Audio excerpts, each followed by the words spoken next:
राज्यातील दलित आणि आदिवासींवर होणाऱ्या अन्यायाच्या विरोधात जालन्यामध्ये संघर्ष शांती मोर्चा काढण्यात आला। अॅट्रॉसिटी कायद्याची प्रभावी अंमलबजावणी व्हावी आणि कोपर्डी बलात्काऱ्यांना फाशी द्यावी या प्रमुख मागण्यांसाठी हा मोर्चा काढण्यात आला।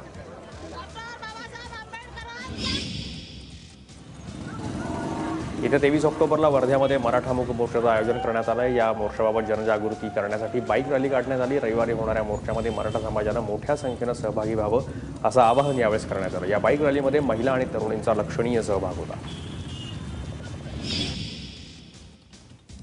तिकडे बीडमध्येही नवे पर्व ओबीसी सर्वचा नारा देत ओबीसी समाज रस्त्यावर उतरला। ओबीसी नेते छगन भुजबळ यांच्यावर सूडबुद्धीनं कारवाई करू नये, मंडळ आयोगाची अंमलबजावणी व्हावी तसंच विद्यार्थ्यांची शिष्यवृत्ती वाढवावी अशा प्रमुख मागण्यांसाठी हा मोर्चा काढण्यात आला। भय्यू महाराजांचे समर्थक आपल्याला धमक्या देत आहेत आणि त्यांच्यापासून आपल्या जीवितास धोका असल्याचं लेखी पत्र सकल मराठा मोर्चेकऱ्यांनी मुख्यमंत्री, जिल्हाधिकारी आणि पोलीस अधीक्षकांना दिलंय। भय्यू महाराजांनी मोर्चाचं श्रेय घेण्याचा प्रयत्न केल्यानंतर सकल मराठा मोर्चातून तीव्र प्रतिक्रिया उमटल्या होत्या। त्यानंतर या धमक्या येत असल्याचं सकल मराठा समाजाचं म्हणणं आहे। डॉक्टर दानेंद्र दाभोळकरांच्या मारेकऱ्यांना अटक करून सनातनवर तातडीनं कारवाई करण्याची मागणी अनिसनं केली आहे। दाभोळकरांच्या हत्येला 38 महिने उलटूनही अद्याप सीबीआयला मारेकऱ्यांचा शोध लागलेला नाहीये।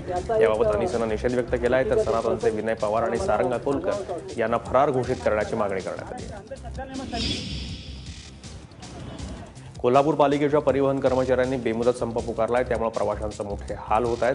पालिकेच्या परिवहन कर्मचाऱ्यांना 6वा वेतन आयोग लागू करण्यात यावा अशी मागणी करण्यात येते। त्याचप्रमाणे पगार नियमित करावा, कंत्राटी कर्मचाऱ्यांना योग्य न्याय द्यावा यासारख्या मागण्या करण्यात आल्या होत्या।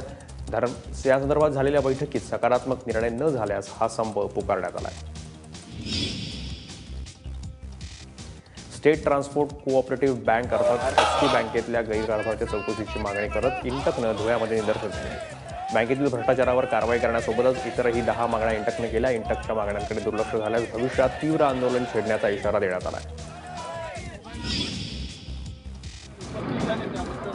यवतमाळ जिल्ह्यातल्या विनाअनुदानित उच्च माध्यमिक शाळा आणि कनिष्ठ महाविद्यालयातील शिक्षकांनी धरणं आंदोलन केलं। गेल्या 10 वर्षांपासून उच्च माध्यमिक शाळांचे शिक्षक विनावेतन काम करतायत, त्यामुळे सरकारनं प्राथमिक आणि माध्यमिक शाळांप्रमाणे उच्च माध्यमिक शाळांपुढचा कार्यक्रम विनाअनुदानित हा शब्द काढून टाकावा अशी मागणी यावेळेस करण्यात आली।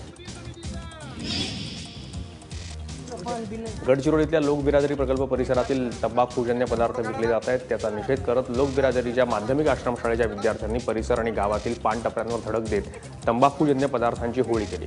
विद्यार्थ्यांच्या धडक मोहिमेला लोकबिरादरी प्रकल्पाचे संचालक अनिकेत आमटे तसंच शाळेचे शिक्षक आणि लोकप्रतिनिधींची साथ मिळते।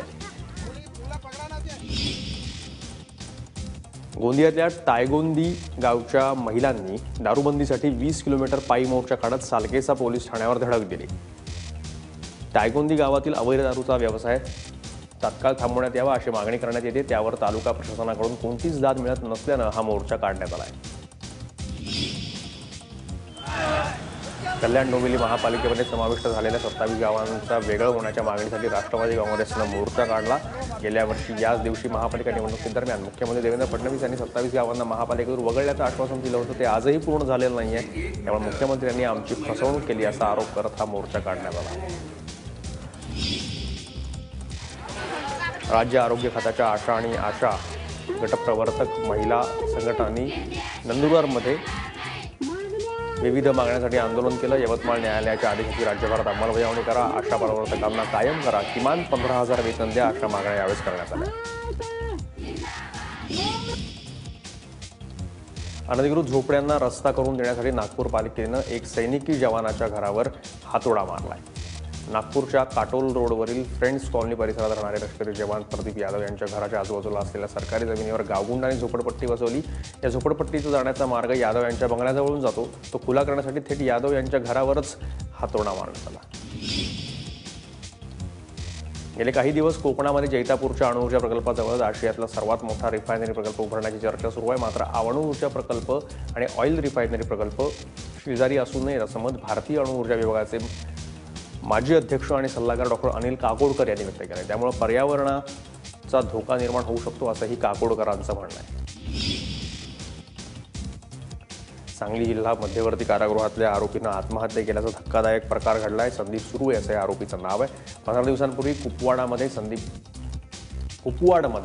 संदीपच्या त्रासाला आणि एकतर्फी प्रेमाला कंटाळून एका युवतीसह तिच्या वडिलांनी पोलीस ठाण्यासमोर आत्महत्येचा प्रयत्न केला होता. त्यानंतर संदीपला अटक करण्यात आली होती. पहाटे 4च्या सुमारास बॅरॅकमध्ये चादरीच्या सहाय्याने त्यांनी गळफास घेतला आणि त्यात त्याचा मृत्यू झाला.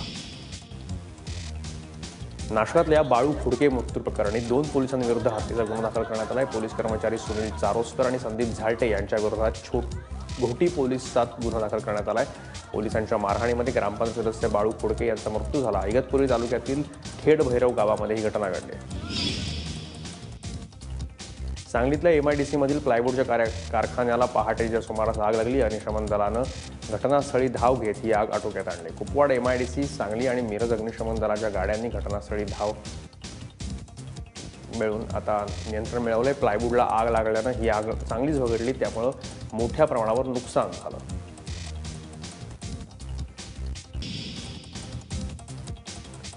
युती आणि आघाड्यांच्या भानगडीत न पडता भाजपनं जास्तीत जास्त जागांवर निवडणूक लढवत 50% जास्त जागा मिळवाव्यात असं आवाहन मुख्यमंत्री देवेंद्र फडणवीस यांनी केलं आहे. अमरावतीत झालेल्या पदाधिकारी मेळाव्यामध्ये ते बोलत होते. नगराध्यक्ष पदाच्या निवडणुकीत युती आणि आघाडी संदर्भातली निर्णय स्थानिक स्तरावर घेण्यात येतील अशी माहिती यावेळेस कृषी मंत्री पांडुरंग फुंडकर यांनी दिली आहे.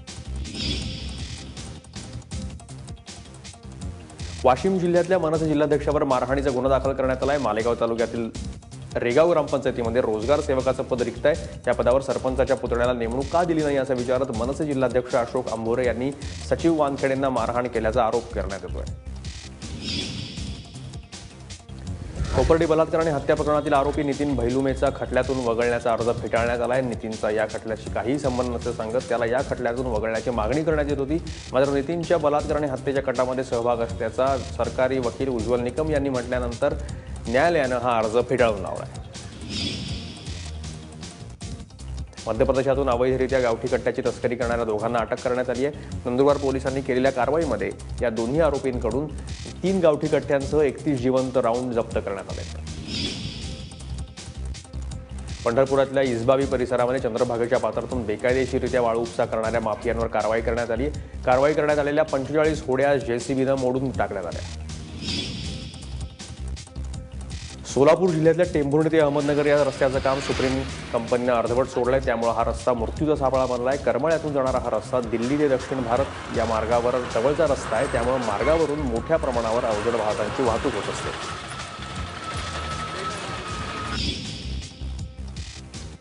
अंबरनाथमध्ये गटाराचं चेंबर साफ करताना गुदमरून एका कामगाराचा मृत्यू झालाय. शिवकुमार जयराम असं या कामगाराचं नाव आहे. पालिकेनं सुरक्षेची साधनं न दिल्यानं हा मृत्यू झाल्याचा आरोप करण्यात येतोय.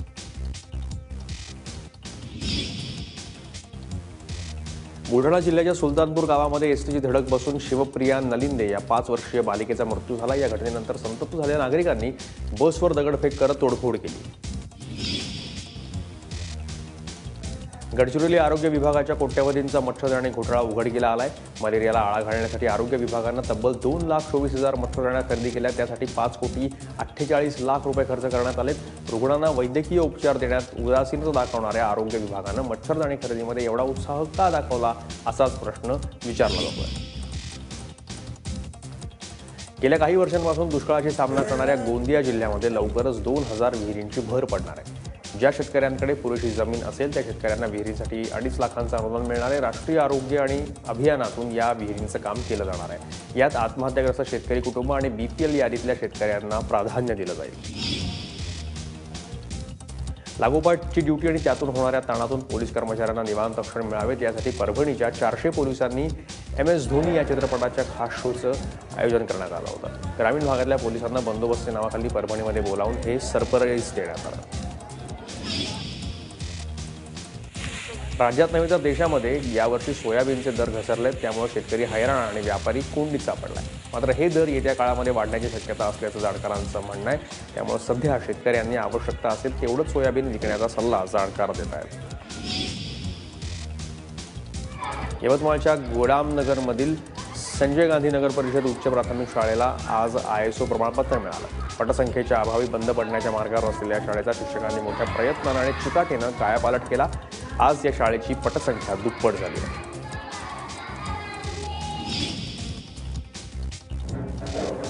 बिरदेव आणि विठ्ठल नामाचा घोष गजर करत कोल्हापूर जिल्ह्यातल्या पट्टण कोडलीमध्ये बिरदेवाचा यात्रेला सुरुवात झाली. महाराष्ट्रासह आंध्र आणि कर्नाटक राज्यातून 5 लाखांहून अधिक भाविक इथं दाखल झाले. पट्टण कोडलीमध्ये हा उत्सव सुरू आहे.